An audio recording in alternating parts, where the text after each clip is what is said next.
Numidang chakcha totlaba matung mani nurse-tuna pirakpa ngasagi chedu amukka hangdokduna parami. Ai Asagi mamanabine. Asa ibani sida thabak tawminabane. Ai damani bu sakmuna khangjai. Adubu damani nadi aibu khangbiramloi. Ai chithi sigi matengna karigumba aronba ama damani gi mafamda ngasidi tamjage. Aina hariba pumba asengbane tawbudabu masigi proof makti damani gi mafamda puthokduna utpadi ngamloi. Matam chuppagi damani na icham chamjabi Linthoibu lana uduna leihorani khanduna Linthoigi maramda aina khangba asengbasingdu haizage khanna chithiji izaribane. Linthoi kaidonungda conceive oide. Asana damani da uhankiba report tu asengba nate namthakne. Linthoigi mafamdagi damani na lapthokkinanaba Asana sinba pambaine. Linthoina oning saning tawriba chaba thakpa yadriba amadi makok ngawriba tudi Linthoibu posem tawibagine. Damani bu Asana magi oiba phangnabagidamak Linthoibu wakhal choibi nupi ama oinaba mai bababuga tanaraga masi pumba tawkibane. Masi pumba Asana nurse oiramba amadi Linthoigi mamanabi oiramba sinasu laina oithoanki. Maramdi Linthoigi I sam amadi phanek machet Asana puraktuna mai bababuda piduna Linthoigi thawai miren manga phajinduna makoina sananing mamawna sanakibane. Aina amuk masi pumba khangma ngamlibasi Asa kaidonungda aigi ipamda walote. Aibu mahakna asukki matik thajai. Masimaknasu ai warisingsi kanada lithokpa ngamlamdabane. Pausi aina damani nangi nafamda hainaba kayarak hotnakibane. Adubu damani su wakhal taadana leikibaduna pausi matang chana tamhaudre. Aibu warobinu. Tasengbadi Asana su damani bu yam nushijakibane. Asa damani bu pamanba madi nushimanbana thoklibane. Nongma nongmagi khulsida damani madi Linthoigi nushibana khulsi sinba thungna nilakpana Asa magi nushijariba damani na atopa magi oikrani khanbada ma yamna wazaki amadi yamna kapchakibane. Magi phongdokpa ngamdraba apam nushigi maina chalakpada damani madi Linthoisu yaukibane. Aisu Asabu phana kanna kayarakti khamjakibane. Mani chithidu machetana segairami aduga koirau lauraga magi manakta leiriba potsingdu koichai chaikhairami. Mingselda tariba magi saktamdu munna yengduna aina Linthoi hatpani haiduna kanna lauduna mingselda tariba magi saktamduda khutumna tindilami. Makhodadu tabada manigi baba mamadu tumlambadu mamit khangsingsinglaktuna machagi kada chensilai. Machagi kaduda chakri amadi table longna taduna amadi lairik che machet notebook kolom mingsela kaiba machet sing pungchai chaiduna lairambadu ubada mamadu changsilaktuna manida hairai karino ibungo nang torisibo. Machagi khut yettai I laimaida tap tap tabadu mamaduna urai. Mamadu makhata na hairai nakhusidi I ngakta ngairadana. Mapa mamagi wahai marak thattuna kadai ayenge haiduna yenglaga hairai mama upudai hidak tu larucho. Mama adu panthaba tawdana hidak larunaba thoki. Mani mapi chadum chadum taaduna mangak nonthaduna hairaklami. Ijam jamjabi Linthoibu aina yam lana laure. Linthoine ifamda namtha karisu tawkiba leite. Aina mabu asengba chumbadi khangda imitsina uriba kharana tasengna chumlaboi khanduna ifamdai mabu inthokibane. Mani kapna kapna makha tarai. Adubu baba nachana sengba achumba khanglakpa tungsidadi Linthoidi aigi ifamdai lapna amuk halaroidaba mafamda chatkre. Aigi raze mafamda mukta ngakpiyu haijanabagi mikup pau tholaba nachada taibak mapuna panganbidre. Mani tengtha kaptuna oh Linthoi nangbu amuktadi halakhoba ai nangi nafamda yam lankre nang aibu amukta ngakpiyu ko nangna aibu thadokpinu kayarak haijakiba adubu minungsi khangdraba aina nangbu naitomi thokpikibani ko. Mani nungsi kaina maichak amadi ningamda thodoksindu ningsing Linthoibu kauduna pukning yamna nungsina tengthaduna leirami. Mama adu taha hidak tuga ising baltin amaga poraktuna mapada pi. Mapana machagi asokpa makhuttu hidak haptuna hairaki. Mani, asahubana kaidawnungda problem amagi solution oiba yaroi. Wakhal phathoi bungo. Haukrabadi haukre khalurano kanagi wakhal amuk. Mapu mana sum tho utamlambanane. Laihoriba khoi lakadoriba sigi wakhal khanduna ne hingmana phagani. Haukraba dugi khanduna nang nasana nasabu amadi ahal oiraba nangi nama napa oiriba khoibu amuk awabagi komda chingtharanu koibungo.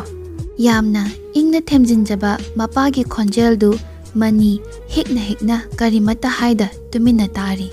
Mama mapa ani changduna machabu themjinjarami. Machagi nungsuk nungjanaba mawongsida mama mapa haifam khangda warami. Ngaihak machabu themjinlamlaga tumnaba phamung manung semjinbiramlaga tumin tapna thokre.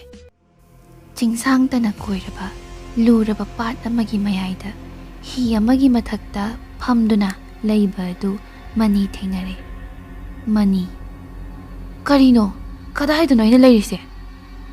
Ipaktu thambalna pik thali haibabu magi leina ayambadi pattugi ising imaida joina tari. Nga mayam amasu siduna ising imaiduda tauduna leiri. Mani ipa pakhatna. Karino, kari patno side. Aidi karamni paksida leiramiba. Asumna hairaga akoibadu leiduna yenglaklami. Purnima thaja amadi thawan michak mayam ama isingi imaiduda punglangna yamna mayek sengna atiyadugi phajabagi saktamdu mami taaduna leiri. Mangak nongkhaktuna yenglubadadi atiyadu amuba leichintana yomduna leiramle. Mani yamna ngakna. Karino toisibo? Aina imaidoribasna karigi mami? Mani makhut adu ising imaidu thengnaba tapna imai tamna lupthaki adubu pat adugi isingduna magi makhutu chotlamde. Mani kaino ising jinai bu chotriba hanjin imaiduda makhuttuna luptuna yengi adubu ising irik ama phau manigi makhut khutsa aduda chotkidre. Mani akoibada mangak thangatuna yenglai nongpok lomda laptakna lamai chakibagi maru ikokokpa chingmaidu urui. Lamai thakiba loibata ngaikibagi maiku khazik khuriba adomdei. Damani aibu kanbiyo.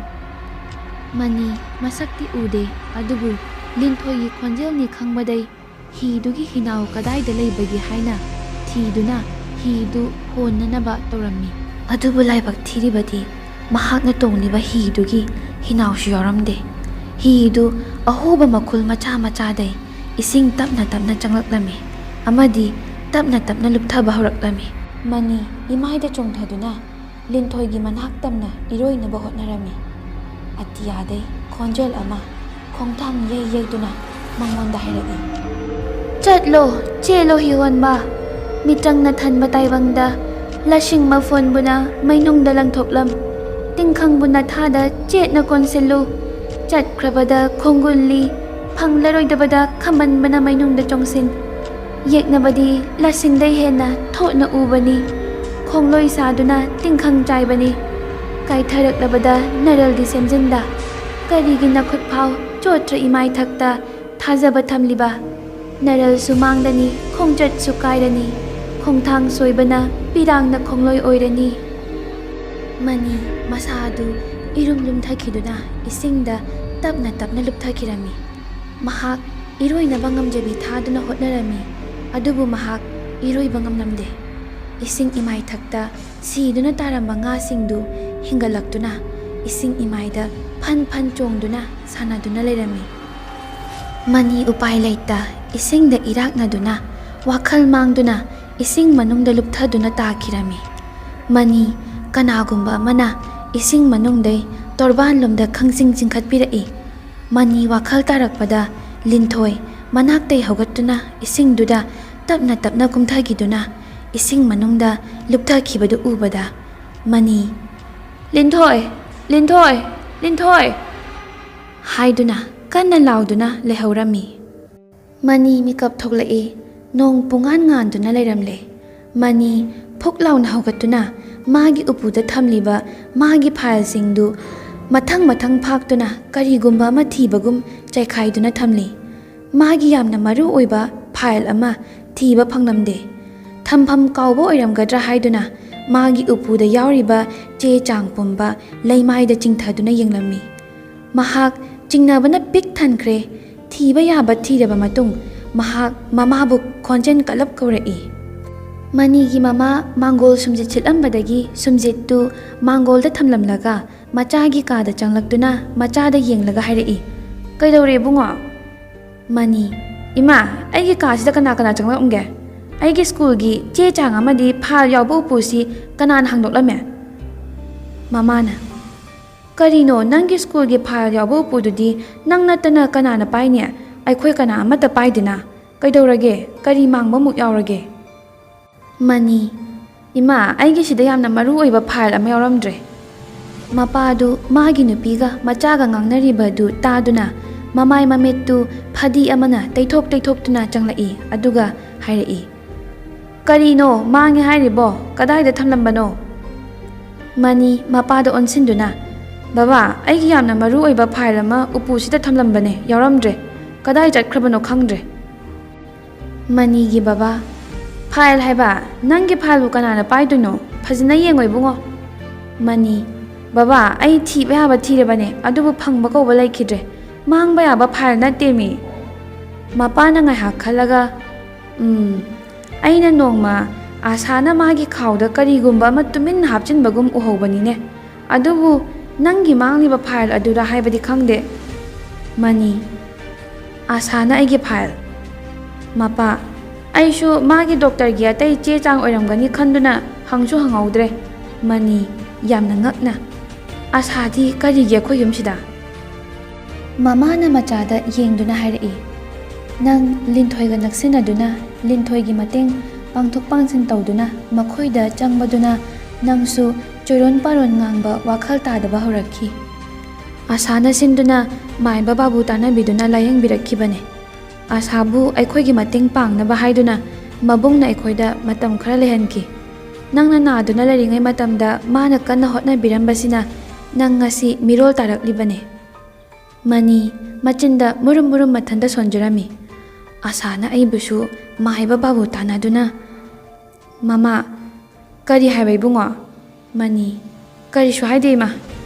ꯃꯃꯥꯅ: "money, ꯅꯪꯒꯤ ꯃꯔꯨꯞ ꯊꯥꯅꯦꯜ ꯑꯃꯗꯤ ꯑꯥꯁꯥꯒꯤ ꯇꯧꯕꯤꯃꯜ ꯄꯨꯟꯁꯤꯗ ꯀꯥꯎꯔꯣꯏꯗꯕꯅꯤꯀꯣ." ꯑꯁꯨꯝꯅ ꯍꯥꯏꯔꯝꯂꯒ ꯃꯃꯥꯗꯨ ꯃꯥꯡꯒꯣꯜꯂꯣꯝꯗ ꯊꯣꯛꯈꯤ꯫ ꯃꯄꯥꯁꯨ ꯌꯨꯝꯌꯥꯏꯂꯣꯝꯗ ꯆꯠꯈꯤꯔꯝꯃꯤ꯫ Money ꯆꯥꯏꯈꯥꯏꯔꯤꯕ ꯆꯦꯁꯤꯡꯗꯨ ꯂꯣꯏꯁꯤꯟꯗꯨꯅ ꯂꯩꯍꯧꯏ꯫ Money ꯆꯦ ꯆꯥꯡꯗꯨ ꯂꯣꯏꯁꯤꯜꯂꯕ ꯃꯇꯨꯡꯗ ꯁꯤꯈ꯭ꯔꯕ ꯃꯤꯁꯤꯡꯒꯤ ꯃꯃꯤꯡ ꯏꯔꯤꯕ ꯆꯦꯕꯥꯡꯗꯨ ꯇꯦꯕꯜ ꯃꯊꯛꯇ ꯊꯝꯂꯒ ꯆꯦꯕꯥꯡꯗꯨꯒꯤ ꯃꯌꯥꯏꯃꯛꯇꯗ ꯁ꯭ꯀꯨꯜ ꯍꯥꯏꯅ ꯏꯔꯒ ꯆꯥꯎꯅ ꯔꯥꯎꯟ ꯇꯥꯁꯤꯜꯂꯝꯃꯤ꯫ ꯑꯗꯨꯒ ꯑꯥꯁꯥ, ꯃꯥꯏꯕ ꯕꯥꯕꯨ ꯑꯃꯗꯤ ꯂꯤꯟꯊꯣꯏ ꯁ꯭ꯀꯨꯜ ꯏꯔꯤꯕ ꯑꯗꯨꯒꯤ ꯑꯀꯣꯏꯕꯗ ꯏꯗꯨꯅ ꯑꯃꯒ ꯂꯩꯏ ꯆꯤꯡꯗꯨꯅ ꯁꯝꯖꯤꯟꯅꯔꯝꯃꯤ꯫ ꯑꯗꯨꯒ ꯀꯣꯂꯣꯝ ꯃꯆꯤꯟ ꯑꯗꯨꯅ ꯁ꯭ꯀꯨꯜ ꯏꯔꯤꯕ ꯑꯗꯨꯗ ꯈꯪꯊꯤꯟ ꯊꯤꯟꯗꯨꯅ ꯍꯨꯠꯇꯠꯂꯝꯃꯤ꯫